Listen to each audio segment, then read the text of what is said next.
Hello students, आपका finally JEE main का जो एग्ज़ाम है वो कंप्लीट हो चुका है। तो पेपर अपने पास आ चुके हैं। पेपर आने के बाद हम लोग डिस्कस कर रहे हैं। यहाँ पे हम लोग जो पेपर डिस्कस करेंगे वो 6 सितंबर का मॉर्निंग शिफ्ट का है। 6 सितंबर को जो मॉर्निंग शिफ्ट में पेपर है वो यहाँ पे डिस्कस करेंगे एक एक करके। ठीक है, तो स्टार्ट करते हैं। फर्स्ट क्वेश्चन जो मेरे पास है, पहला जो सवाल है वो 3D पे बेस्ड है। आपको दो लाइन दे रखी है, उनकी शॉर्टेस्ट डिस्टेंस निकालनी है। पहली लाइन तो क्या है, फर्स्ट लाइन है x-1/0 is equal to y+1/-1 is equal to z/1। ठीक है, तो हमें तो लाइन के ऊपर पॉइंट और उसका डायरेक्शन वेक्टर ही तो चाहिए। तो लाइन के ऊपर पॉइंट तो क्या गिवन है, 1 -1 0। इसका जो डायरेक्शन वेक्टर है उसको मैं p वेक्टर लिख रहा हूँ, वो क्या हो जाएगा -j + k। फर्स्ट लाइन के बारे में ये दो इंफॉर्मेशन है। करेक्ट। लाइन 2 जो है वो दो प्लेन की इंटरसेक्टिंग लाइन है। दो प्लेन की इक्वेशन आपको दे रखी है, आप गौर से देखोगे तो। नहीं, कौन कौन सी, x + y + z + 1 is equal to 0, ऐसे लिख लिया, is equal to 2x - y + z + 3, है ना। तो दूसरी जो लाइन है उसको आपको सिंप्लीफाई करना पड़ेगा। दो प्लेन की लाइन ऑफ इंटरसेक्शन है बेसिकली। करेक्ट। तो लाइन ऑफ इंटरसेक्शन जो है, तो इसका डायरेक्शन वेक्टर तो आप कैसे निकाल सकते हो, क्यों बोल रहा हूं मैं, डायरेक्शन वेक्टर तो आ जाएगा n1 क्रॉस n2 करके, i j k। n1 कितना 1 1 1, यहाँ से आएगा 2 - 1 1, कर दो सिंप्लीफाई। i का कंपोनेंट तो क्या बनेगा 1 + 1, कितना हो गया 2i। j का कंपोनेंट क्या बनेगा 1 - 1, और माइनस जे लेते हैं तो +j। k का कंपोनेंट क्या बनेगा -1 - 2 -3k। ठीक है, बस इस लाइन के ऊपर एक पॉइंट और मिल जाए। इस लाइन के ऊपर पॉइंट निकालने के लिए x को 0 सब्स्टिट्यूट कर दो, या y को कर दो, या z को कर दो, ऐसे सोल्व करते हैं। नहीं, तो x को 0 रख के हम लोग कौन से प्लेन पे सॉल्यूशन निकाल रहे हैं, yz प्लेन पे सॉल्यूशन निकालने की कोशिश कर रहे हैं। करेक्ट। तो x को 0 रख दो तो इक्वेशन क्या बची, y + z + 1 is equal to 0, और ये बचेगी -y + z + 3 is equal to 0। Solve कर लोगे क्या, ऐड कर दूं तो कितना बन जाएगा 2z + 4 0, तो z की वैल्यू तो कितनी आ गई -2, यहाँ रख दो, y कितना मिल जाएगा 1। ठीक है, तो इस लाइन के ऊपर जो पॉइंट रहा होगा, बी बोल रहा हूं मैं उसको, वो क्या रहा होगा x तो कितना है 0 1 -2। करेक्ट।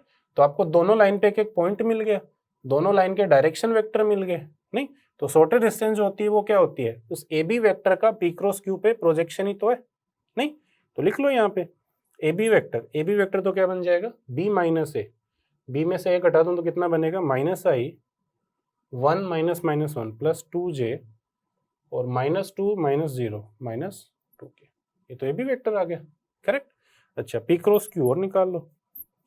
p क्रॉस q आ जाएगा determinant i j k p के कंपोनेंट क्या है 0 -1 1, और q के कंपोनेंट क्या है 2 1 -3, है ना। i के साथ में क्या आएगा 3 - 1 2i, j के साथ में क्या आएगा, ये तो 0 हो गया -2, तो minus minus plus 2j, k के साथ में क्या आएगा 1 + 2k, तो 2, ये आ गया क्या। नहीं, तो ये भी मिल गया, p क्रॉस q मिल गया। अब तो क्या चाहिए, शॉर्टेस्ट डिस्टेंस चाहिए। मैं इधर लिख रहा हूँ, शॉर्टेस्ट डिस्टेंस क्या हो जाएगी, ए बी का प्रोजेक्शन p क्रॉस q पे, तो हो जाएगा A B dot p cross q divided by mod of p cross q। यही आता है क्या। नहीं, तो डी आपका बन जाएगा, ऑफकोर्स इसका मोड भी लेंगे क्योंकि डॉट प्रोडक्ट हो सकता है, पॉजिटिव नेगेटिव दोनों आ जाए। तो A B dot p cross q dot कर दें तो -2 + 4 -4, ये बनेगा कि -4 + 4, ये तो कैंसिल हो गया, -2 ही बचा। नहीं, डिवाइडेड बाई इसका मोड 2√3 आ गया क्या, इस पूरे का मैग्नीट्यूड। ठीक है, कितना आ जाएगा 1/√3। ये आ गया आपका आंसर, गिवन है क्या, हाँ 1/√3 ऑप्शन 1 में गिवन है, जो कि फाइनल आंसर। ठीक है, तो ये जो सवाल है बेसिकली आप बोल सकते हो कि बहुत सारी कैलकुलेशन है, जिसमें आपको दो बार तो क्या करना है, ऑर्डर 3 का डिटर्मिनेंट सोल्व करना है, दो तो क्रॉस प्रोडक्ट निकालने हैं, लाइन के लिए सोल्व करना है, लाइन की इक्वेशन निकालनी है। करेक्ट। तो बोल सकते हैं यह सवाल जो है किस कैटेगरी का है, डिफिकल्ट कैटेगरी का है, पहला ही सवाल। नेक्स्ट क्वेश्चन नंबर 2 जो है वो क्वाड्रेटिक का सवाल है। आपको बोल रहे क्वाड्रेटिक है जिसके रूट अल्फा बीटा है। कौन सी quadratic, x² - 64x + 256 is equal to 0। क्यों दिया इतने बड़े डेटा वो समझ में आ जाएगा। इसके रूट अल्फा बीटा है, तो यहाँ से अल्फा प्लस बीटा और अल्फा इंटू बीटा लिखने में तो दिक्कत नहीं होनी चाहिए। नहीं, अल्फा प्लस बीटा तो कितना आएगा 64 और अल्फा इंटू बीटा कितना 256, करेक्ट। अच्छा, तो आपको वैल्यू निकालनी है एक एक्सप्रेशन की, कौन सी, X cube upon alpha cube upon beta power 8 raise to the power beta power 5, 8 नहीं, raise to the power 1/8 plus beta cube upon alpha to the power 5 raise to the power 1/8, ये आपको निकालनी है, correct. तो LCM ले लो, LCM यहाँ से क्या आएगा, beta power 5 to the power 1/8 alpha power 5 to the power 1/8, नहीं तो ये तो alpha beta to the power क्या बन जाएगा 5/8 बन जाएगा क्या। Numerator alpha power 3/8 alpha power 5/8 3/8 plus 5/8 1 बन गया क्या, तो सिंपली अल्फा और ये क्या बन जाएगा बीटा। वैल्यू रख दो दोनों की, अल्फा प्लस बीटा तो कितना है 64, नहीं, और 256 की पावर 5/8 तो 5/8 1/8 तो 2 बन गया, 2 की पावर 5 कितना 32, तो आपको फाइनल आंसर कितना आना चाहिए 2 आना चाहिए। दिया है क्या, हाँ ऑप्शन 2 में दे रखा है, option 2 is your correct answer, correct. तो बोल सकते हैं बहुत इजी सा सवाल है, इस सवाल में तो कुछ भी मुश्किल नहीं है, अल्फा प्लस बीटा इंटू और अल्फा इंटू बीटा यही तो यूज किया, करेक्ट। थर्ड, तीसरा जो सवाल है वो एरिया अंडर द कर्व का सवाल है। आपको एरिया निकालना है, एक इनइक्वालिटी दे रखी है इसका, ठीक है। तो सबसे पहले अगर प्लॉट करें, इनइक्वालिटी भूल जाओ थोड़ी देर के लिए, ये बनेगा mod x plus mod y less than equal to 1। तो mod x plus mod y equal to 1 की बात करूं, कर लोगे एक्स प्लस वाई 1 लाइन और ये लाइन ही आई होंगी सारी, एक स्क्वायर बना होगा, नहीं ये सारे पॉइंट क्या है, ये 1,0 है, ये 0,1 है और बाकी सारे पॉइंट, ठीक है।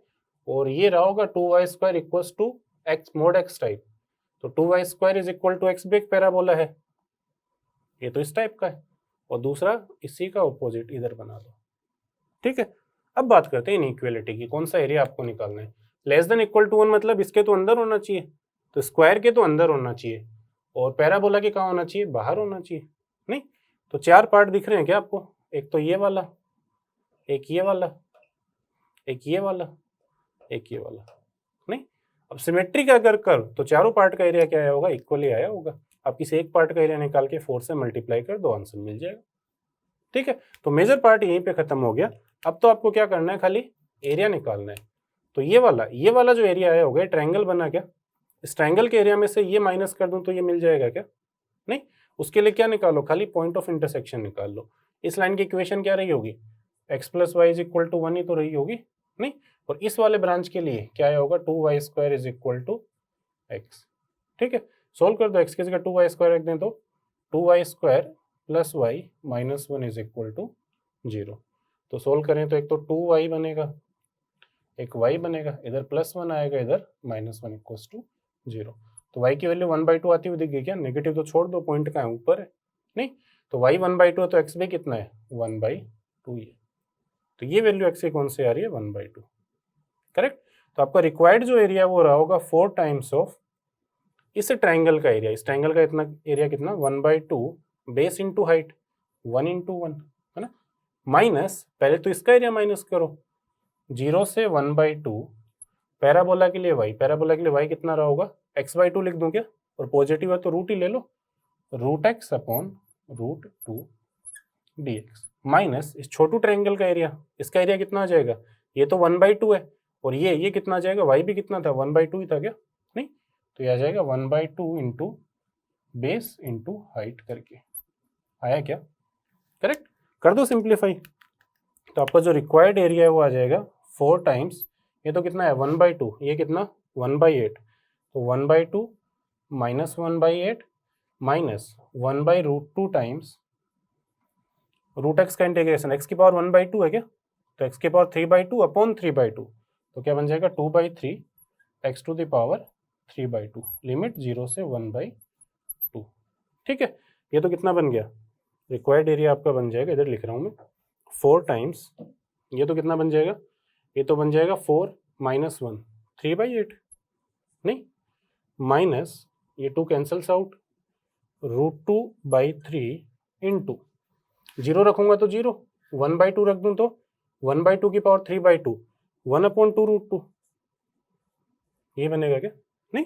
√2 कैंसिल्स आउट, तो रिक्वायर्ड एरिया आ गया 4 टाइम्स 3/8 माइनस कितना बचेगा, 1/6 ही बचेगा क्या, ठीक है, कर लो कैलकुलेट, एरिया आ जाएगा 4 से मल्टीप्लाई कर दिया अंदर 3/2 माइनस 4/6 2/3, तो एलसीएम तो कितना आ गया 6 आ गया, 9 माइनस ये कितना बचेगा 4, 9 माइनस 4 कितना आ गया 5, ये आ गया आपका आंसर, ठीक है, गिवन है क्या, हाँ ऑप्शन 4 में गिवन है, करेक्ट करेक्ट। तो इस सवाल को भी आप बोल सकते हो कि हाँ डिफिकल्ट है ये भी, नहीं क्योंकि आपको पहले प्लॉट करना पड़ेगा, फिर फाइंड आउट करो कौन सा एरिया है, फिर ये सारा इंटीग्रेशन वगैरह कैलकुलेट करना, करेक्ट, तो ये सवाल भी आप डिफिकल्ट कैटेगरी में रख सकते हो। Next question number 4, question number 4 बोल रहा है आपको दो डेटा गिवन है, किस टाइप के, एक तो सिग्मा गिवन है i is equal to 1 to n किसका, xi माइनस ए का, किसके बराबर है, n के बराबर है, और एक इनके स्क्वायर का सिग्मा गिवन है i is equal to 1 to n xi minus ए का स्क्वायर, किसके बराबर है, n इंटू ए। तो आपसे पूछ लिया ये जो xi डेटा है इनका स्टैंडर्ड डेविएशन बताओ क्या रहा होगा, नहीं तो पहले वेरिएंस निकाल ले, सिग्मा स्क्वायर हमें पता है सिग्मा स्क्वायर फर्क ही नहीं पड़ेगा, या आप एक्स ए माइनस करके सिग्मा स्क्वायर निकालो या एक्स आई का सिग्मा स्क्वायर निकालो, सेम ही आया होगा, नहीं तो सिग्मा स्क्वायर को तो क्या लिख सकता हूँ, sigma X I minus A whole square upon N minus sigma X I minus A upon N का होल स्क्वायर, स्क्वायर का मीन माइनस मीन का स्क्वायर, करेक्ट। तो सिग्मा स्क्वायर आपका सिंपली क्या आ जाएगा, किसके बराबर है एन ए, एन तो कट गया, ए माइनस ये किसके बराबर है एन, एन अपॉन एन कितना 1, तो स्टैंडर्ड डेविएशन रहा होगा √(a-1), ये समझ में आता है क्या, करेक्ट। तो सवाल खाली अंडरस्टैंडिंग का है, आपको ये देखना है यहाँ से सिग्मा एक्स आई और सिग्मा एक्स स्क्वायर कैलकुलेट करने मत बैठ जाना, कोई फर्क नहीं पड़ रहा वेरिएंस पे या स्टैंडर्ड डेविएशन पे, ठीक है। तो इन डेटा का स्टैंडर्ड डेविएशन निकालो या एक्स आई का स्टैंडर्ड डेविएशन निकालो, सेम ही आएगा, करेक्ट। दिया है क्या ऑप्शन में, हाँ ऑप्शन नंबर 4 ये हो जाएगा आपका आंसर, ठीक है। अगेन सवाल जो है वो इजी है, लेकिन हम मॉडरेट कैटेगरी में इसलिए रख रहे हैं कि कई बच्चे हो सकता है सिग्मा एक्स आई और सिग्मा एक्स आई स्क्वायर कैलकुलेट करने बैठ गए होंगे, वो करने की जरूरत यहाँ पे थी नहीं वैसे, करेक्ट।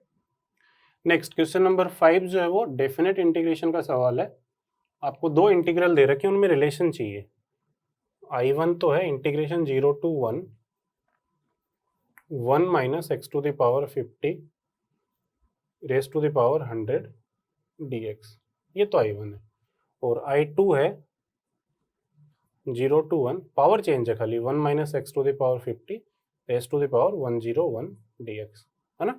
तो दोनों में रिलेशन अगर चाहिए तो देख रहे हो पावर का फर्क है, यहाँ पे पावर कितनी है 101, यहाँ पे कितनी है 100, तो मैं इसको थोड़ा सिंप्लीफाई करके लिख रहा हूँ, इसको लिख सकते हैं क्या 0 से 1 minus x to the power 50 को अलग कर लिया, 1 minus x to the power 50 to the power 100 को अलग कर दिया, ठीक है। तो I2 आपका आ जाएगा, अब अगर मैं 1 से मल्टीप्लाई करूंगा तब तो क्या आएगा 0 to 1 minus x to the power 50 to the power 100 dx, ये तो क्या है I1 ही तो है, नहीं माइनस क्या बचा 0 to 1 x to the power 50 into this, अब इसको इंटीग्रेट करने के लिए एक्स की पावर 49 चाहिए क्या, तो एक्स की पावर 50 को स्प्लिट कर लिया x into x to the power 49, साथ में क्या बचेगा 1 minus x to the power 50 to the power 100 dx, ठीक है। अब ये इंटीग्रेट हो सकता है, तो जो इंटीग्रेट हो सकता है उसको हम क्या लेते हैं सेकंड फंक्शन, बाई पार्ट लगा दो, तो ये फर्स्ट फंक्शन है ये सेकंड, और सेकंड का इंटीग्रेशन भी मैं अलग कर ले रहा हूँ ताकि बाद में दिक्कत नहीं हो, इसका इंटीग्रेशन मैं इधर कर रहा हूँ ना, integration 0 to 1 x to the power 49 1 minus x to the power 50 100 dx, correct. इसको टी लोगे तो क्या आएगा minus 50 x to the power 49 dx, तो माइनस 1/50, और एक क्या बनेगा, ये भी छोड़ दो, खाली इंटीग्रेशन की बात कर रहे हैं, नहीं तो क्या करोगे 1 माइनस एक्स की पावर 50 इसको टी रखोगे आप, तो यहाँ से आ जाएगा minus 50 x to the power 49 dx, किसके बराबर dt, तो इंटीग्रेशन आपका बन जाएगा, ये तो dt में चला गया minus 1/50 into t to the power 100 dt, नहीं क्या हो जाएगा minus t to the power 101, और टी क्या माना है 1 minus x to the power 50 to the power 101 divided by 50 into यहाँ से 101 आएगा क्या, नहीं 50 इंटू 101 कितना होता है 5050, ये आ गया इसका इंटीग्रेशन, ठीक है। यूज कर लो यहाँ पे। अगर मैं यूज कर दूं तो I2 क्या हो जाएगा, I2 हो जाएगा I1 minus first as it is, second का इंटीग्रेशन है minus 1 minus x to the power 50 एस to the power 101 divided by 5050, limit क्या है 0 से 1, ठीक है। और साथ में क्या आएगा माइनस इंटीग्रेशन 0 टू 1, फर्स्ट का डेरिवेटिव 1 हो गया क्या, सेकेंड का integration minus 1 minus x to the power 50 to the power 101 upon 5050 dx। I2 ही बनता हुआ दिख गया क्या वापस, नहीं, सिंप्लीफाई कर दो। अच्छा 1 रखूंगा तो 0, 0 रखूंगा तो ये 0 कर देगा, तो इसकी वैल्यू तो क्या आ गई 0। तो I2 आपका आ जाएगा I1 माइनस माइनस प्लस, लेकिन यहाँ से फिर माइनस है, minus 1 upon 5050 times integration 0 to 1, 1 minus x to the power 50 to the power 101, जो क्या लिखा हुआ I2, करेक्ट, टाइम्स I2। बस आपको I2 और I1 में रिलेशन चाहिए, इधर लेके आ जाओ। तो I2 का कोफिशिएंट क्या हो जाएगा 1 प्लस 1 अपॉन 5050, तो 1 ऐड कर दूं तो कितना हो जाएगा 5051 upon 5050 is equal to I1। ऐसा ही कुछ आपको दिया है। आपको क्या दिया है, आपको दिया है कि I2 जो है किसके बराबर है अल्फा I1 के, तो इधर डिवाइड कर दूंगा तो अल्फा की वैल्यू क्या मिल जाएगी, अल्फा की वैल्यू आई होगी 5050 अपॉन 505, ये आ गया आपका अल्फा, ठीक है। कौन से ऑप्शन में दिया है, ऑप्शन नंबर 3, ये हो जाएगा आपका करेक्ट।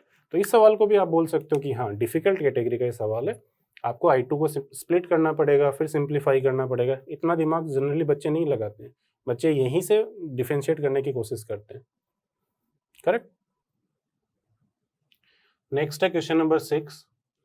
क्वेश्चन नंबर 6 जो कॉनिक सेक्शन पे बेस्ड है, और मैथ्स में जनरली आते नहीं है डायरेक्ट सवाल, थ्योरी पे बेस्ड सवाल है, नहीं। अगर किसी फोकाई से टेंजेंट के ऊपर मैं फुटो परपेंडिकुलर बनाऊं तो कहाँ मिलता है, ऑक्सिलरी सर्कल पे मिलता है।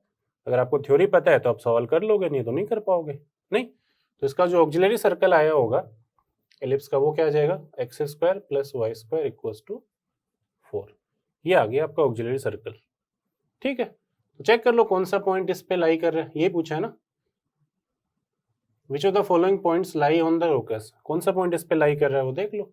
1,2 लाई कर रहा है क्या ना, 4 + 1 5 हो गया, -1,√3, हाँ ये कर जाएगा, कितना आ जाएगा 1 + 4, दिया है क्या ऑप्शन 2 में दिया, ये आपका आंसर है, करेक्ट।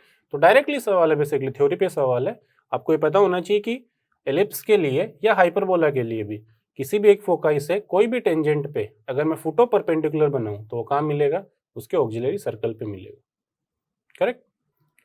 नेक्स्ट क्वेश्चन नंबर 7 पे आते हैं। क्वेश्चन नंबर 7 जो है वो किस पे है, मैथमेटिकल रीजनिंग पे सवाल है, आपको नेगेशन निकालना है एक स्टेटमेंट का। 7 में एक स्टेटमेंट दे रखा है क्या, P और negation of P and Q, आपसे पूछ रहे स्टेटमेंट का नेगेशन बताओ किसके इक्वल है ना, 4 ऑप्शन आपको दे रखे हैं, ठीक है। तो बहुत सारे तरीके हैं, ट्रूथ टेबल से भी कर सकते हो, आप वेन डायग्राम से भी कर सकते हो, बट इस केस में वेन डायग्राम थोड़ा आसान पड़ेगा। तो अगर मैं वेन डायग्राम से आपको दिखाऊं, नेगेशन ऑफ P, ये सपोज P स्टेटमेंट है, Q है, नेगेशन ऑफ P क्या है, P को छोड़ के ये सारा पार्ट, और उसका एंड लेना है किसके साथ, Q के साथ, तो Q के साथ इंटरसेक्शन ले लूं, यही पार्ट आएगा क्या, नहीं। तो ये क्या हो गया आपका negation of P and Q। Next काम, इसका यूनियन लेना है किसके साथ, P के साथ, तो इस वाले का अगर मैं P के साथ यूनियन ले लूं तो पूरा ही नहीं आ जाएगा P यूनियन Q, ये आ गया क्या। तो आपका जो गिवन स्टेटमेंट है वो किसके इक्वल है, बेसिकली P और Q इसके इक्वल है। आपसे क्या पूछ लिया, नेगेशन ऑफ P और Q, ये बताओ, करेक्ट। तो हम जानते हैं ये क्या होता है, negation of P and negation of Q, ये बनेगा, नहीं। देख लो कौन से ऑप्शन में गिवन है, गिवन है क्या, ऑप्शन पहला ही मिल गया क्या, ऑप्शन 1 जिसमें ये गिवन है, ठीक है।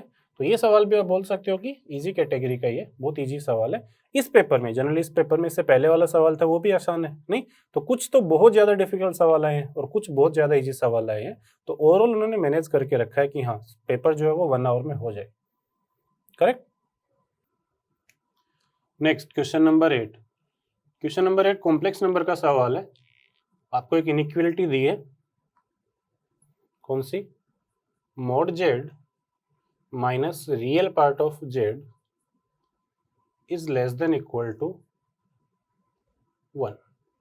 ठीक है, तो देख रहे हो कुछ नया काम नहीं करना है, z की जगह रख दो x plus iota y, solve हो गया सवाल, है ना। खाली इनइक्वालिटी को कॉम्प्लेक्स फॉर्म से आपको किस में लिखना है, कोऑर्डिनेट ज्योमेट्री के फॉर्म में कन्वर्ट करना है, x और y में। ठीक है, तो mod z क्या हो जाएगा, under root of x square plus Y square, real part of z क्या रहा होगा, x रहा होगा, लेस देन इक्वल टू 1। उधर ले जाओ, mod of x square plus Y square less than equal to X plus 1। Obvious सी बात है x प्लस 1 जो नॉन नेगेटिव रहा होगा, नहीं, क्योंकि ये नेगेटिव हो गया फिर तो छोटा हो ही नहीं पाएगा, करेक्ट। स्क्वायर कर दो, x square plus Y square less than equal to x square plus 2x plus 1, x square cancels out, y square less than equal to 2 common ले लूँ तो x प्लस 1/2 आ गया क्या। तो खाली कॉम्प्लेक्स नंबर में बहुत आसान सवाल है, कॉम्प्लेक्स फॉर्म से कन्वर्ट करना है किसमें, कार्टेशियन कोऑर्डिनेट फॉर्म में, बस वही हो जाएगा, करेक्ट। गिवन है क्या, हाँ जी, ऑप्शन 2 में गिवन है, ये हो जाएगा आपका करेक्ट आंसर। ठीक है, तो बोल सकते हैं ये प्रॉब्लम भी क्या बहुत ईजी है, ईजी भी नहीं, ईजी से भी ज्यादा ईजी, बहुत easy problem. Next question number 9। Question number 9 को अगर आप पढ़ोगे तो आपको लगेगा ये तो फिजिक्स का सवाल है, गलत दे दिया है ना। क्या दे रखा है, पोजीशन दे रखी है कार की विद रिस्पेक्ट टू टाइम, जो एक क्वाड्रेटिक फॉलो कर रही है, A T square plus B T plus C, ये फॉलो कर रही है, नहीं। तो जो एवरेज स्पीड है किस इंटरवल में, T1 T2 में, वो किस पॉइंट पे अचीव हुई वो आपको निकालना है। ठीक है, तो इंटरवल को देख के कुछ एलएमवीटी रोल्स थ्योरम कुछ याद आई क्या, नहीं।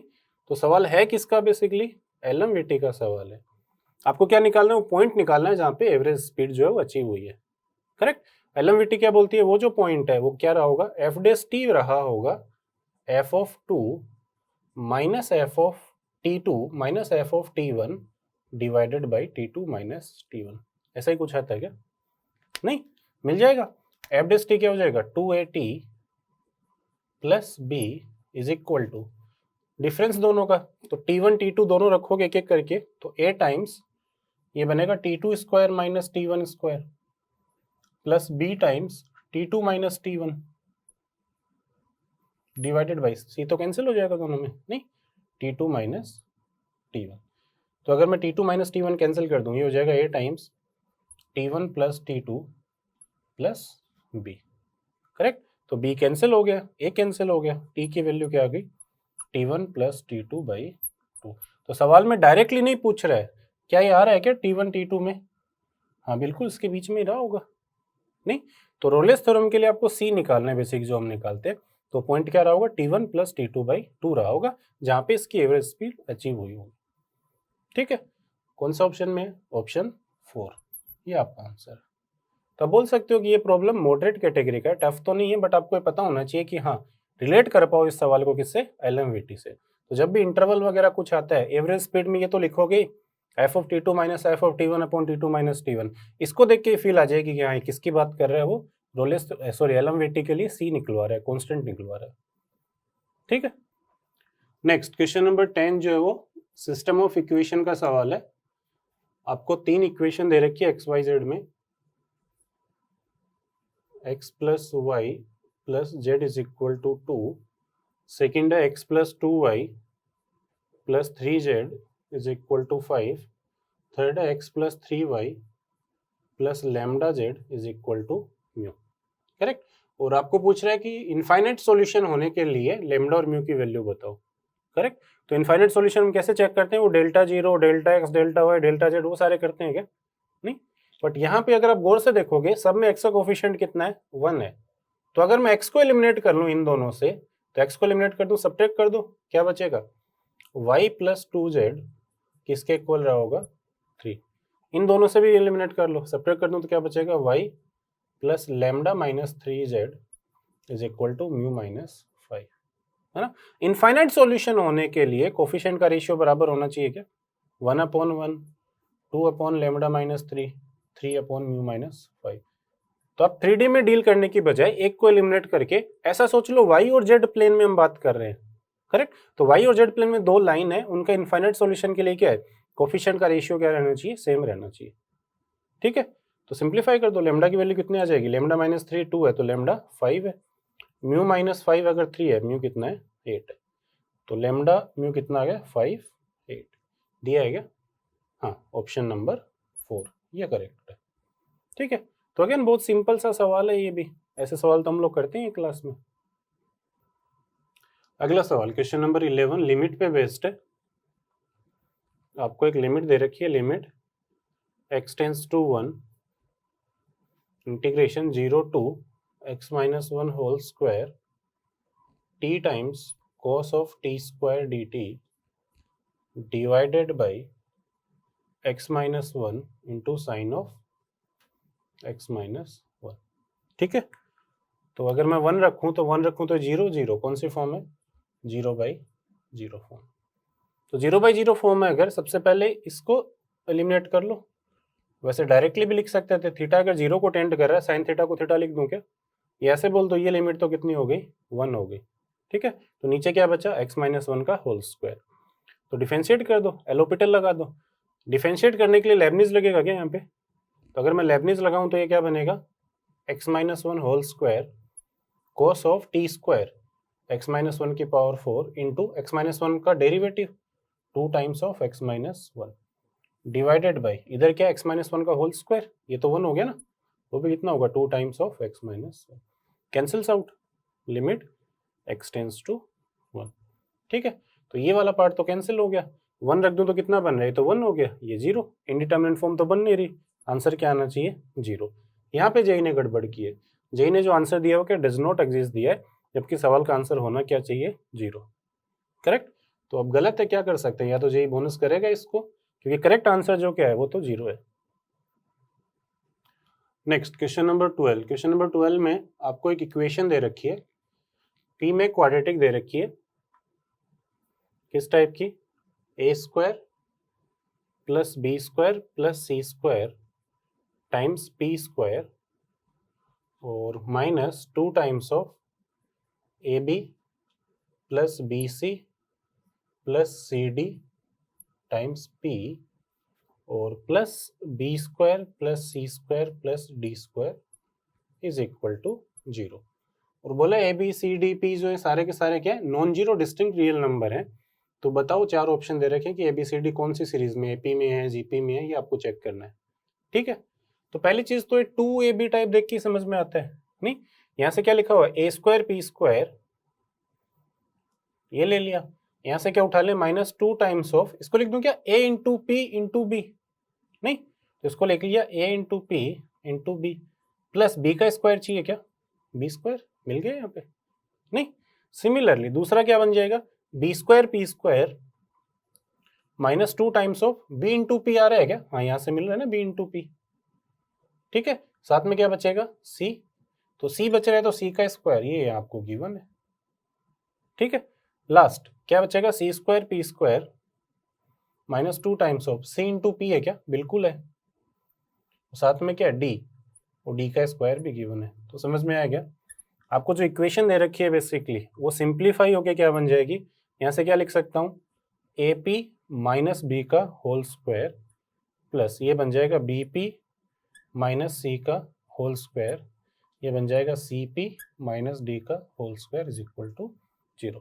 और 3 रियल नंबर के स्क्वायर का सम 0 है, ये तभी पॉसिबल है जब सारे क्या रहे होंगे 0। तो यहाँ से p की वैल्यू क्या आ गई, b बाई ए, यहाँ से क्या आ जाएगी c बाई बी, और यहाँ से क्या आ जाएगी d बाई सी। ठीक है, तो b by A, c by B, d by C अगर रेशियो बराबर आ रहे हैं तो बोल सकता है कि ए बी सी डी जो है वो रेशियो बराबर आ रहे हैं, तो किस में रहे होंगे, आर इन जीपी में रहे होंगे। करेक्ट, तो कौन सा ऑप्शन है, ऑप्शन 4 ये हो जाएगा आपका करेक्ट। ठीक है, तो अगेन बोल सकते हैं कि बहुत आसान सा सवाल है, बस आपको ये चेक कर देखना है कि हाँ ये परफेक्ट स्क्वायर बन रहे हैं, उस फॉर्मेट में दिया भी गया है। करेक्ट, नेक्स्ट है क्वेश्चन नंबर 13। क्वेश्चन नंबर 13 जो है वो स्ट्रेट लाइन से ही है, आपको बोल रखा है ray of light coming from the point 2,2√3 is incident at an angle of 30 degree on the line x = 1 at a point A. तो बनाता हूँ मैं, सपोज यहाँ पर कोऑर्डिनेट एक्सिस है, क्वेश्चन नंबर 13 की बात कर रहे हैं, ये लाइन रही होगी x = 1, ये x = 1 लाइन। ठीक है, यहाँ कहीं आपका रहा होगा पॉइंट 2,2√3। यहाँ से एक रे है जो इस पे इंसिडेंट हो रही है, रिफ्लेक्ट होके एक्स एक्सिस को कहीं पे इंटरसेक्ट कर रही है पॉइंट बी पे, और ये पॉइंट क्या दे रखा है ए। ठीक है, अब अगर मैं इसको पीछे बढ़ाऊं तो इसका जो x=1 में रिफ्लेक्शन आया होगा वो क्या आया होगा, वो आया होगा 0,2√3। मानते क्या? नहीं। और ये जो पॉइंट है ये इस लाइन पे लाई करेगा क्या आगे एक्सटेंड करने पे? करेक्ट। तो ए बी के अंदर एक पॉइंट तो हमको मिल गया, 0,2√3 उसके ऊपर लाई किया होगा, बस एंगल और मिल जाए, इसका स्लोप और मिल जाए, काम खत्म। स्लोप निकालने के लिए आपको बोल रहे हैं एंगल कितना है, 30 डिग्री। तो ये 30 है तो फिर ये भी 30 है, ये 90, ये कितना बचेगा, 60 बचेगा। तो ये एंगल कितना आ गया, 120 डिग्री। ठीक है, तो एम ए बी बोलो कितना आएगा, ए बी का स्लोप आ जाएगा tan of 120 degree minus √3। Equation क्या हो जाएगी, y minus 2√3 is equal to minus √3 x minus 0। Simplify कर लो, इधर लेके आ जाओ, √3x प्लस वाई, इसकी वैल्यू कितनी होनी चाहिए, 2√3। चेक कर लो ऑप्शन से कौन सा इस पे लाई कर रहा है कौन सा नहीं कर रहा। करेक्ट। तो पहला जो ऑप्शन है वो 3, माइनस √3 ये लाई कर रहा है क्या, 3 रख दूं तो 3√3 माइनस √3, हाँ कितना बनेगा, 2√3 ही बनेगा। तो ये आपको आंसर आ गया कौन सा, ऑप्शन 1। करेक्ट। लकी हो कि पहला ही मिल गया, नहीं तो बाकी सारे ऑप्शन भी आपको चेक करने पड़ते। ठीक है, कर लोगे बहुत आराम से। तो इस सवाल को भी आप बोल सकते हो कि मॉडरेट टाइप का सवाल है, ज़्यादा कुछ है नहीं इसमें, बस आपको ये पता होना चाहिए कि लाइन में किसी पॉइंट का रिफ्लेक्शन जो आता है वो उसी पे रिफ्लेक्टेड रे पे लाई करेगा। Correct. Next question number 14। Question number 14 बोला 2 families with 3 members each and 1 family with 4 members are to be seated in a row. In how many ways can they be seated so that same family members are not separated? Same family member साथ में रहने चाहिए, ये बोल रहा है question number 14 में। नहीं तो मान लो पहली फैमिली के जो मेंबर हैं वो A1 A2 A3 हैं, इनको साथ में बैठा दो। दूसरी के मेंबर हैं B1 B2 B3, इनको भी साथ में रखना है।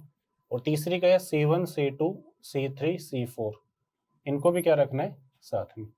ठीक है, तो अगर अरेंज करना है इनको एक रो में तो 3 को ही अरेंज कर सकते हैं खाली, नहीं इनको आपस में मिक्स तो कर नहीं सकते। तो इन तीनों को अरेंज करने का तरीका 3 फैक्टोरियल इनटू, लेकिन इनका इंटरनल अरेंजमेंट तो हो ही सकता है, आपस में तो अरेंज हो सकते हैं, साथ में ही तो रखना है। करेक्ट। तो इंटरनल अरेंजमेंट कितना, 3 फैक्टोरियल, इनका भी कितना 3 फैक्टोरियल, इनका 4 फैक्टोरियल। तो आपका आंसर क्या होना चाहिए, आंसर होना चाहिए 3 फैक्टोरियल का क्यूब इंटू 4 फैक्टोरियल। गिवन है क्या, पहले ऑप्शन में गिवन है। ठीक है, तो इससे आसान सवाल क्या बनेगा पीएनसी में, बहुत ही आसान सवाल है। आई होप सारे बच्चों ने ये तो कर ही लिया होगा। नेक्स्ट अब आते हैं क्वेश्चन नंबर 15 पे। क्वेश्चन नंबर 15 जो सीट से डायरेक्टली उठाया हुआ सवाल है बाइनोमियल थ्योरम का। आपको फ्रैक्शन पार्ट निकालना है किसका, 3 to the power 200/8 का, इसका फ्रैक्शन पार्ट निकालना है। ठीक है, तो मैं 3 to the power 200 को ऐसा लिख सकता हूँ क्या, 1 + 2 to the power 200, कोई दिक्कत नहीं होनी चाहिए।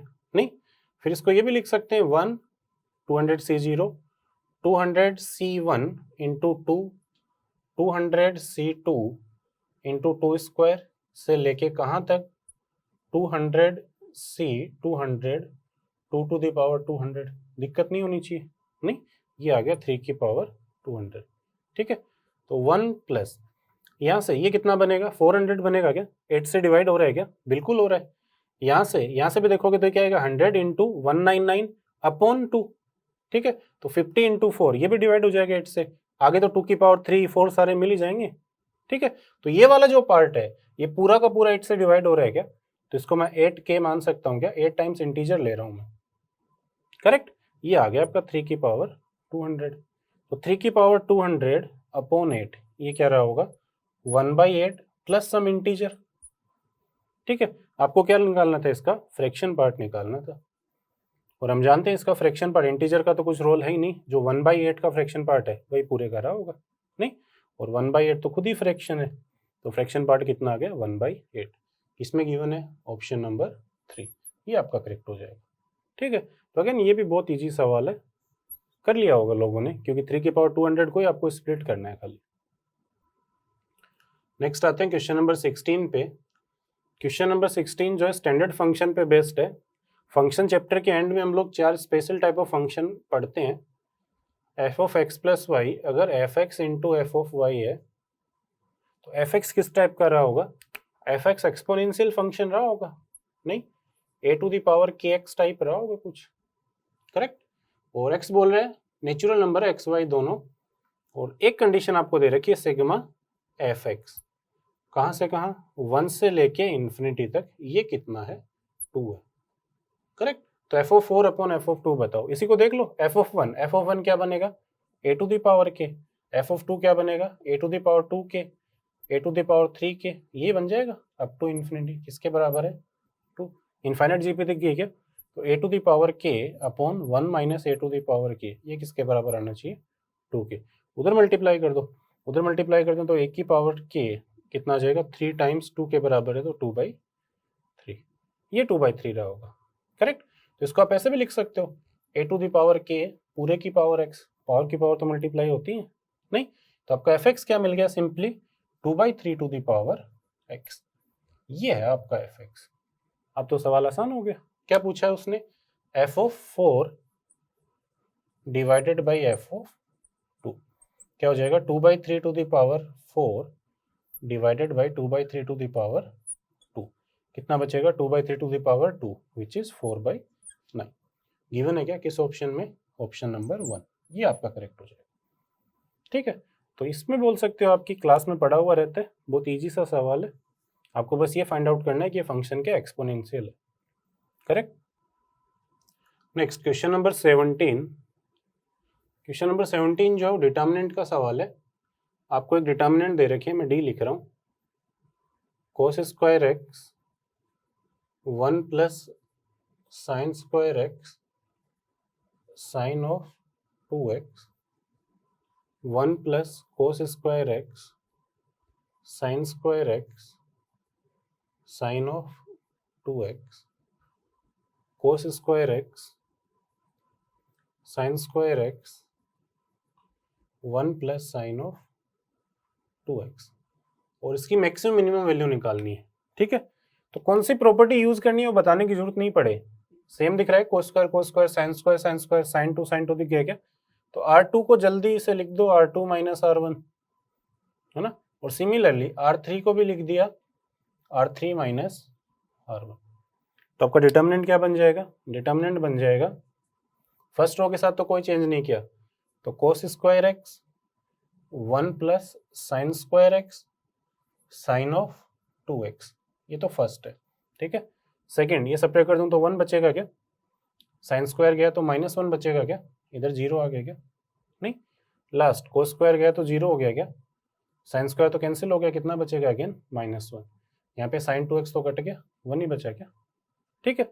एक्सपेंड कर दो, फर्स्ट रो के अबाउट ही कर दूं क्या?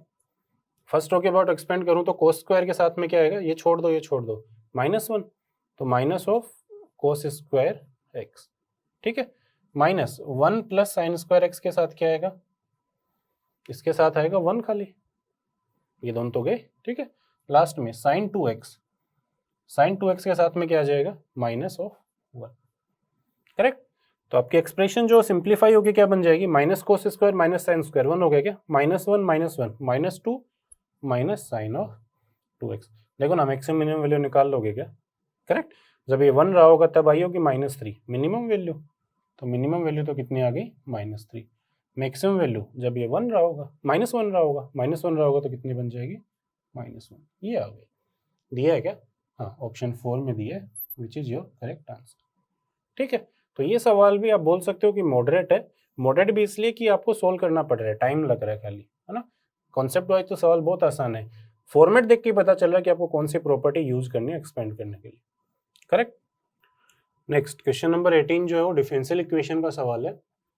आपको एक डिफरेंशियल इक्वेशन दे रखी है, √1 + x² + y² + x² और उसको उधर ले गया मैं, तो ये बन जाएगा -xy dy/dx।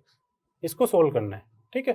तो ये तो दिख ही रहा है, फैक्टर बन रहे हैं, 1 + x² × 1 - y²। तो इसको ऐसे भी लिख सकते हैं, √1 + x² × √1 + y²। पॉजिटिव है दोनों, नहीं, is equal to minus x y d y by d x. देख रहे हो जो भयानक से एक्सप्रेशन आपको दिख रही थी, जो इक्वेशन दिख रही थी, वेरिएबल सेपरेबल में कन्वर्ट हो गई क्या?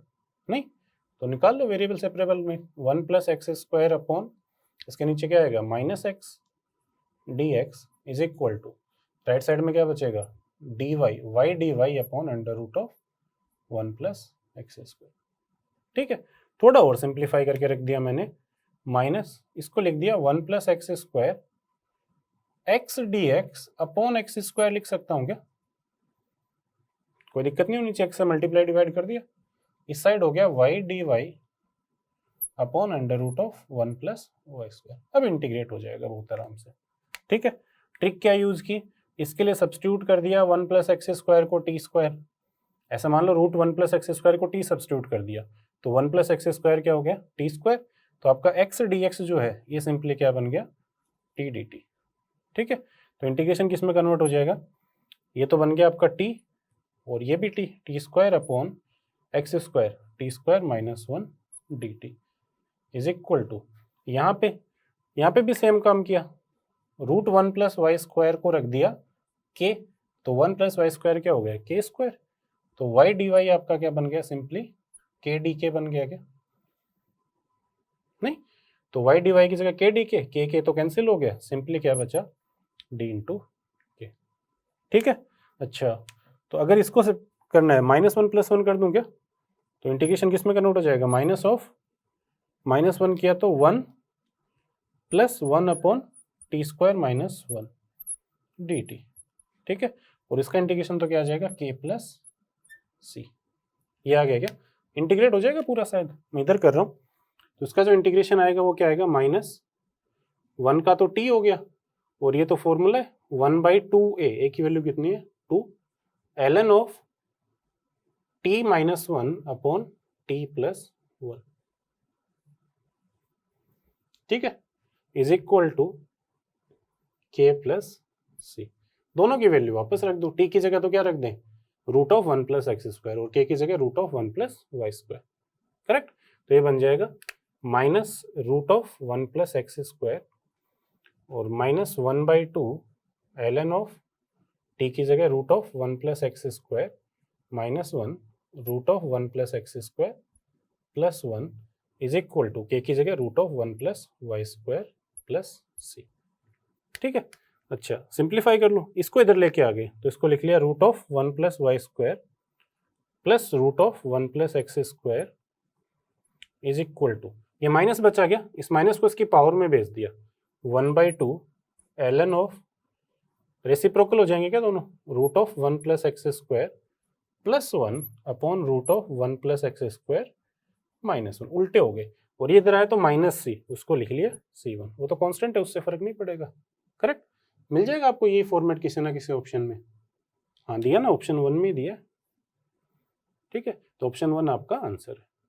करेक्ट, तो इस सवाल को भी आप बोल सकते हो कि मॉडरेट कैटेगरी का है, पहले तो इसको फैक्टराइज करना, फिर वेरिएबल सेपरेट करना, इंटीग्रेट करना, कैलकुलेशन है खाली, कॉन्सेप्चुअल वाइज सवाल नहीं है। वेरिएबल सेपरेबल तो वैसे सबसे आसान डिफरेंशियल इक्वेशन बनती है। करेक्ट, नेक्स्ट है क्वेश्चन नंबर 19 बोला late L1 be the tangent to the parabola y square equals to 4 times x plus 1 and L2 be tangent to the parabola y square equals to 8 times x plus 2 such that L1 L2 intersect right angle when L1 L2 meet on the straight line। Point of intersection निकालना है L1 L2 का। Correct, तो दो parabola है basically, question number 19 की बात कर रहा हूँ। पहली जो पैराबोला है वो है y square equals to 4 times x plus 1 और दूसरी जो पैराबोला है वो है y square is equal to 8 times x plus 2। दोनों ही पैराबोला के लिए आपको टेंजेंट की इक्वेशन लिखनी है खाली, नहीं तो मान लिया इसके लिए टेंजेंट की इक्वेशन m1 स्लोप की है, तो पहली पैराबोला के लिए टेंजेंट की इक्वेशन क्या हो जाएगी, इसके लिए होती है y बराबर mx plus a by m, नहीं तो y बराबर m1, x की जगह क्या रखोगे x प्लस 1 प्लस a की वैल्यू 1 अपॉन m1, कोई दिक्कत नहीं होनी चाहिए इसमें, नहीं। सिमिलरली दूसरी के लिए स्लोप ले लिया m2, तो इक्वेशन हो जाएगी y is equal to m2 x plus 2 plus a की वैल्यू इस बार 2 है क्या 2 अपॉन m2, है ना। हमें एक कंडीशन दे रखी है कि m1 इंटू m2 कितना है -1, तो दोनों का पॉइंट ऑफ इंटरसेक्शन बताओ। ठीक है, सब्ट्रैक्ट कर दो, तो 0 इज इक्वल टू एक्स का कोफिशिएंट क्या आ गया, m1 minus m2 times x plus m1 minus 2m2 बनेगा क्या, ठीक है, और ये आएगा plus 1 upon m1 minus 2 upon m2। तो बाकी सबको तो नहीं छेड़ा, इसको सिंप्लीफाई कर लो, ये बनेगा m1 m2 minus 2m1, correct. m1 m2 को -1 रख दूं क्या, तो आ जाएगा 0 is equal to m1 minus m2 x plus m1 minus 2m2, और ये माइनस हुआ तो माइनस m2 प्लस 2m1, ठीक है, सिंप्लीफाई कर लो, 0 is equal to m1 minus m2 x, यहाँ से 3m1 माइनस 3m2 बन गया क्या, तो प्लस 3 कॉमन ले लूँ तो m1 माइनस m2। क्लियरली दिख रहा है कि m1 माइनस m2 तो जीरो है नहीं, m1 m2 बराबर थोड़ी है, दोनों के बीच का एंगल कितना है, 90 डिग्री है, तो क्या जीरो रहा होगा, x plus 3 is equal to 0।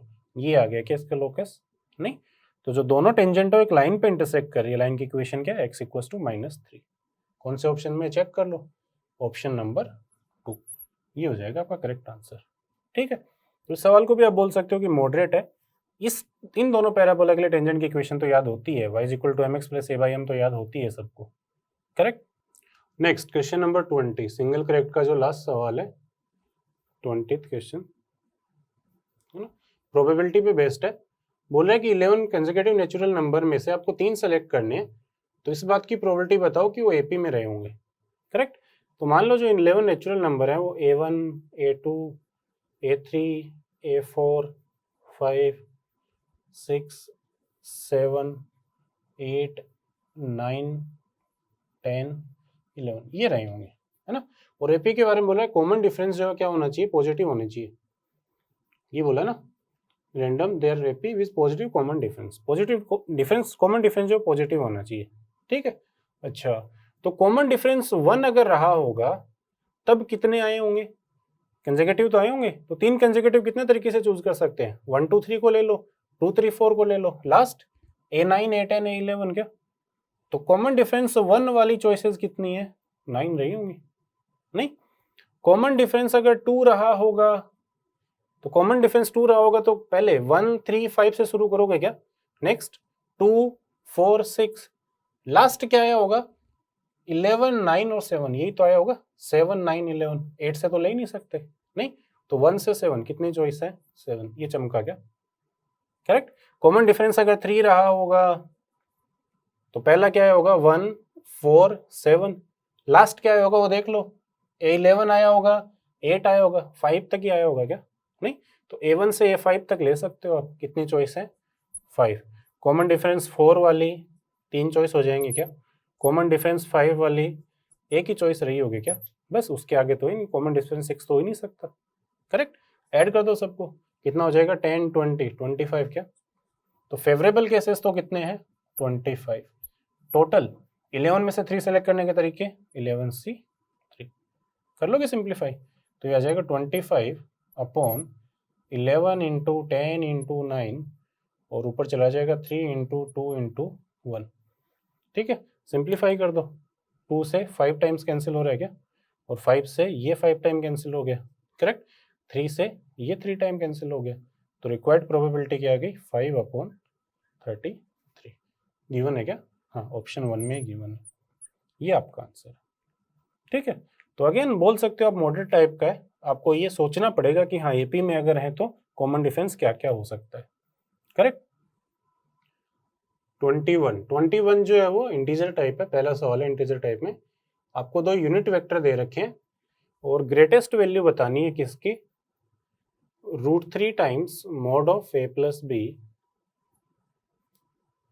Plus mod of a minus B, A और बी यहाँ पे क्या यूनिट वेक्टर्स हैं, करेक्ट। तो अगर मैं ए और बी के बीच का एंगल थीटा ले लूं तो ये क्या बन जाएगा √3 into under root of mod of a square 1 mod of b square 1 2 times दोनों के बीच के एंगल के थीटा का कोस थीटा, नहीं, प्लस ये बन जाएगा under root of 1 + 1 - 2 cos theta, बस ये तो फर्क आएगा, ए डॉट भी क्या बनेगा, कोस थीटा ही बनेगा, करेक्ट। तो यहाँ से अगर मैं 2 कॉमन ले लूँ तो ये बनेगा 2 1 प्लस कोस थीटा, तो 1 प्लस कोस थीटा क्या हो जाएगा 2 cos square theta by 2। Similarly ये बना 2 माइनस 2 कोस थीटा, 2 कॉमन ले लें तो 1 minus cos theta 2 sine square theta by 2, ठीक है। तो 2 तो पूरे में से कॉमन आ जाएगा, √3 टाइम्स यहाँ क्या बचेगा mode cos theta by 2। Theta हमें पता ही है, थीटा क्या है, थीटा तो 0 से पाई हो सकता है, तो थीटा बाई 2 क्या है 0 से पाई बाई 2, मोड लो या ना लो एक ही बात है, करेक्ट। तो ये बन जाएगा कोस ऑफ थीटा बाई 2, और सिमिलरली ये बन जाएगा sine of theta by 2। Maximum value बतानी है, मैक्सिमम वैल्यू सब जानते हैं कितनी हो जाएगी √3 + 1, 4 का रूट कितना 2, तो पूरे की मैक्सिमम वैल्यू क्या रही होगी 4 रही होगी। ये इंटीजर टाइप में पहला सवाल है आपका, करेक्ट। बोल सकते हैं इजी सवाल है, क्लास में सोल्व करते हैं, अगर ए और बी यूनिट वेक्टर है तो a + b का मोड और a - b का मोड क्या आता है, करेक्ट। Next question number 22। तो 22 में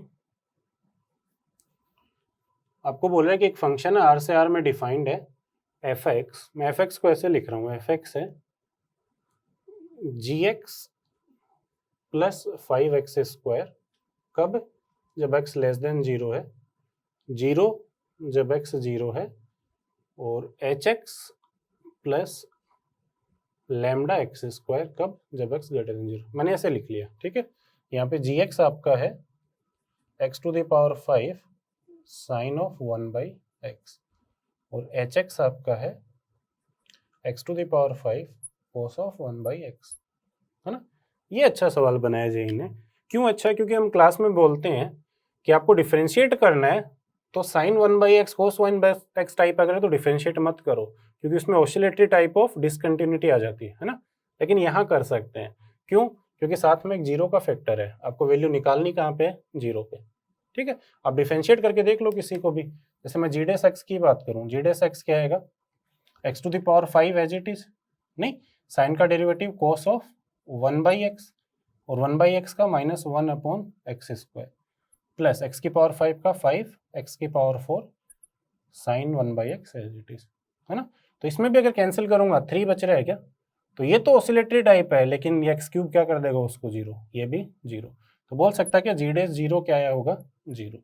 सिमिलरली h'0 भी क्या रहा होगा 0 रहा होगा, ठीक है। तो यहां हम डिफरेंशिएट कर सकते हैं, तो अगर मैं डिफरेंशिएट कर दूं तो f' क्या बना होगा, ये बना होगा g' + tan x 0 h' + 2λx, ये कब <0 के लिए, ये =0 के लिए, ये >0 के लिए। अच्छा कंटिन्यूटी चेक करना भूल गए, दिख रहा है कंटिन्यूस है, 0 पे g(0) क्या बन रहा है 0, ये h(0) भी क्या है 0, ये करेक्ट। अगेन कंटिन्यूटी चेक कर लो इसकी, g'0 0, ये भी 0 0 बन रहा है क्या, एक और बार डिफरेंशिएट कर दो, f'(x) क्या आ जाएगा g'(x) + tan x <0, 0 जब x 0 है, h'(x) + 2λ, कब x पॉजिटिव, ठीक है।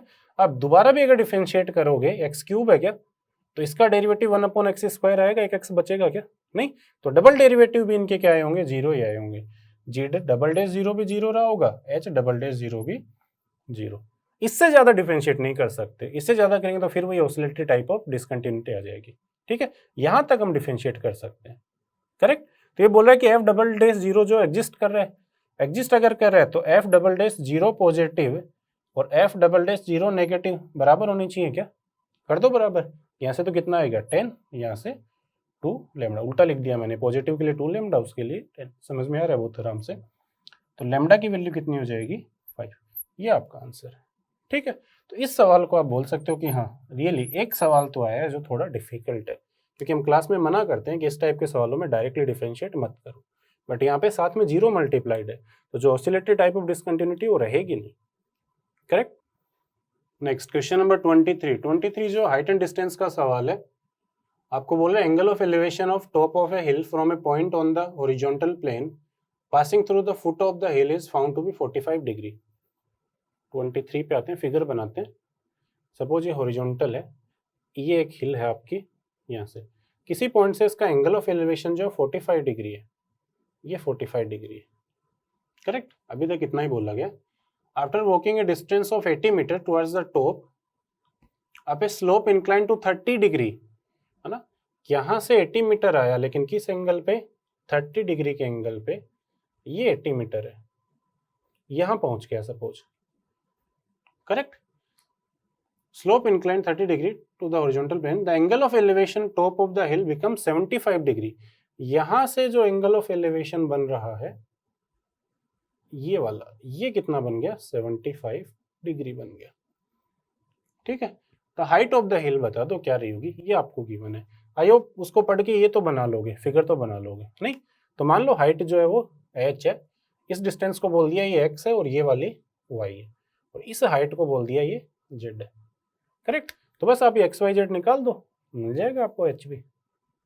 ठीक है, तो वही ट्रायंगल की प्रॉपर्टी लगाते हैं।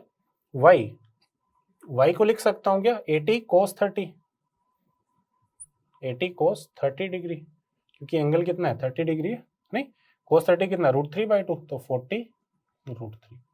ये एंगल 45 है, तो h और x प्लस वाई सेम रहे होंगे क्या, नहीं, तो x प्लस वाई किसके बराबर रहा होगा, h के बराबर रहा होगा।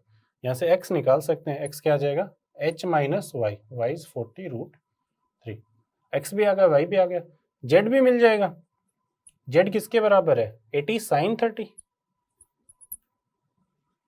रहा होगा क्या, 1/2 कितना आ गया, 40। करेक्ट, अब ये वाले ट्रायंगल में और यूज करना है, ये भी तो राइट एंगल ट्रायंगल है। इस वाले ट्रायंगल में tan 75 डिग्री क्या रहा होगा वो बता दो बस। tan 75 रहा होगा ये वाली हाइट, ये कितनी बचेगी, h माइनस जेड, तो h माइनस जेड कितना, 40 डिवाइडेड बाई ये x, ये भी x ही रही होगी, नहीं, और x की वैल्यू कितनी है, 40 माइनस √3, सॉरी h माइनस 40 √3, गड़बड़ लिख दिया इसको, h माइनस 40 √3। ठीक है, और tan 75 की वैल्यू आपको पता होनी चाहिए, √3 + 1 अपॉन √3 - 1 लिख दूं क्या। ठीक है, कॉम्पोनेंटो डिविडेंडो यूज कर लो ताकि जल्दी आ जाएगा। तो ऐड कर दूं दोनों को, तो क्या हो गया, 2h minus 40 √3 divided by, numerator से डिनोमिनेटर सेपरेट कर दूं तो s तो कट जाएगा, 40 √3 माइनस 40, यही आएगा क्या। और राइट साइड में ऐड कर दें तो 2 √3 और सब्ट्रैक्ट कर दूं तो 2, तो सिंपली क्या बचा, √3। करेक्ट, उधर मल्टीप्लाई कर दो तो 2h minus 40 √3 is equal to, √3 से मल्टीप्लाई किया तो 3 × 40 120 हो गया क्या, और ये बन गया माइनस 40 √3, 40 √3 40 √3 तो कैंसिल हो गया, 160, h की वैल्यू कितनी आ गई, 80। ये आपको निकालना है कि उसकी हाइट क्या रही होगी, 80 रही होगी। करेक्ट, तो इस सवाल को भी आप बोल सकते हो किस कैटेगरी का है, मॉडरेट टाइप का सवाल है। आपको 3-4 ट्रायंगल में sin theta, cos theta, tan theta ये यूज करना पड़ेगा। Correct, next question number 24 set का ही सवाल है। बोल रहे set A has m elements and set B has n elements, total number of subset of A is 112 more than the total number of subset of B. 24 में आपको number of subset की बात कर रहा है। सेट ए में बोल रहा है कि m एलिमेंट है, सेट बी में n एलिमेंट है ना। तो a के नंबर ऑफ सबसेट कितने बने होंगे, 2 to the power m, b के 2 to the power n, और ये बोल रहा है a वाले जो है b से कितने ज्यादा है, 112 ज्यादा है। लिख लोगे क्या, करेक्ट। तो यहाँ से m को क्या लिख सकते हो, m को लिख सकते हो log of 2 to the power n plus, इसको क्या लिख ले, ये बन जाएगा 7 × 16 हो जाएगा क्या, 2 की पावर 4 × 7 लिख दूं क्या, टू द बेस 2। ठीक है, 2 की पावर 4 पूरे में से कॉमन ले लिया तो 2 की power 4 log 2 to the power 4 base 2, वो तो कितना हो गया 4, प्लस यहाँ क्या बचेगा log of 2 to the power n - 4 बचेगा क्या, प्लस 7 टू द बेस 2। ठीक है, अब देखो m जो है वो तो नेचुरल नंबर है, n भी क्या है, नेचुरल नंबर है ना। तो नेचुरल नंबर होने के लिए यहाँ पे कंडीशन लगानी पड़ेगी, 2 की पावर कुछ भी करो, 0 को छोड़ के बाकी जितनी भी पावर आई होंगी 1 2 3 4 सारी, वो तो इवन रही होंगी क्या, और इवन प्लस ओड क्या बनेगा, ओड बनेगा हमेशा। और यहाँ अगर ओड रहा फिर तो इंटीजर हो ही नहीं सकता क्योंकि बेस कितना है, 2 है। करेक्ट, तो इंटीजर होने के लिए एक ही पॉसिबिलिटी है, n - 4 कितना होना चाहिए, 0 ही होना चाहिए, तब ये कितना बनेगा, 1 बनेगा, 8 हो जाएगा। ये समझ में आता है क्या, तो बस ये कंडीशन आपको यूज करनी है। तो n की वैल्यू कितनी होनी चाहिए, 4 होनी चाहिए। तो ये अगर 8 बन गया 2 की पावर 3 तो m की वैल्यू कितनी हो जाएगा 4 + 3 7। आ गई क्या? तो बस ये कंडीशन आपको यूज करनी है कि हाँ ये एक ही पॉसिबिलिटी है जहाँ पे इंटीजर बनेगा। तो m × n आपसे पूछा था शायद, m × n कितना आ जाएगा 7 × 4 28, ये आपका आंसर हो जाएगा। करेक्ट। तो इस सवाल को भी हम मॉडरेट कैटेगरी में रख सकते हैं, कैलकुलेशन कम है, बस आपको दिमाग लगाना है थोड़ा सा। Last question number 25 again height and distance से ही रिलेटेड है ना। आपको बोल रहा है एडी और बीसी दो टावर हैं, सपोज ये एडी है ये बीसी है, ए डी ये बी सी, सॉरी एसी और बीडी ना, एडी और बीसी सही है, ये दो टावर है। और क्या दे रखा है, दोनों के बीच की डिस्टेंस भी दे रखी है शायद। एडी जो है वो 8 है, बीसी जो है 11 है, एंड ये ए बी जो है वो 10 है। ए बी जो दे रखी है आपको 10 दे रखी है। ठीक है, ठीक है। Then the distance of a point M on A B के ऊपर कोई पॉइंट एम है, इसके डिस्टेंस बताओ कहाँ से, from point A such that M D square plus M C square is minimum. इसको मिनिमाइज करना है।